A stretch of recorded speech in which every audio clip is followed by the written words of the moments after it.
Bonjour, je m'appelle Lucie et je suis lectrice d'auteurs auto-édités depuis à peu près 2 ans maintenant. Aujourd'hui, je vais vous parler d'un livre que j'ai découvert avec l'auto-édition qui s'appelle Forever Young de Charlotte Orcival. Alors, je vais vous lire un extrait. Son attitude en live m'a agacée, la moutarde m'est montée au nez. Faut que t'arrêtes de me prendre pour un jambon. Je me suis surprise moi-même à parler ainsi. Me prendre pour un jambon était une expression que mon père utilisait. Et quand il l'utilisait, c'était rarement parce qu'il était content. Mais l'expression me faisait quand même sourire. Julien aussi a d'abord souri.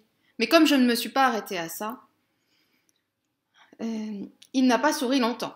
J'étais en train de pourrir un de nos rares moments d'échange depuis un siècle. Je n'y pouvais rien. Il fallait que ça sorte. Je vais te dire en fait, quand j'y réfléchis, j'en ai marre de toi, marre de tes sauts d'humeur. Un coup je te parle et un coup je... Il est resté un instant estomaqué. Ça se voyait qu'il n'en croyait pas ses oreilles. Mais il est très vite passé en mode réaction. Putain, mais je rêve! Pourquoi est-ce qu'on est toujours obligé de jouer la Palestine et l'Israël à chaque fois qu'on se parle? Et vous voyez ce que j'aime bien dans l'auto-édition, c'est ça.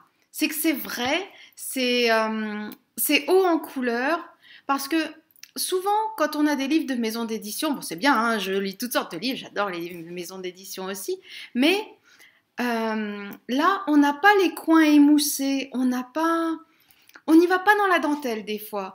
On a vraiment l'impression que l'auteur a donné tout ce qu'il avait envie de donner. Je pense que dans la maison d'édition, il y a une espèce d'écrémage. Vous voyez, la maison d'édition, elle sait, les lecteurs, ils aiment ça, donc on va publier ça.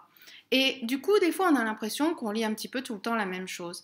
Là, j'ai l'impression à chaque fois de découvrir un petit morceau du cœur d'un auteur. Parce que je pense que l'approche est différente. Vous voyez, dans une maison d'édition, on sait ce qui marche et on publie ce qui marche. Alors que quand on est auteur auto-édité, on sait ce qu'on a envie de partager avec les lecteurs, on sait ce qu'on a envie d'écrire, du coup on donne ça, et puis ça plaît pas. Alors je vous avoue que dans l'auto-édition, il y a aussi des choses que j'adore, il y a des choses que j'aime moins, ou pas du tout, mais en tout cas, il y a de tout, et à chaque fois c'est vrai, c'est entier, c'est plein, c'est vraiment ça qui me plaît. Les auteurs auto-édités, ils mettent vraiment un soin, ils mettent aussi tout leur petit cœur à donner le meilleur d'eux-mêmes, à ce que ce soit parfait, à ce que ce soit le mieux possible. Donc ça, j'aime vraiment bien.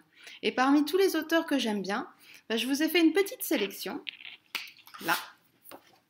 Est-ce qu'on voit? Voilà. Donc je vous propose Flo Renard, Stacha Stelli, Nina Frey, Marjorie Levasseur, Laureline Roy, Laura D, Lily Francis, Loli Artesia, et il y en a plein d'autres. Donc surtout, n'hésitez pas, allez-y les yeux fermés.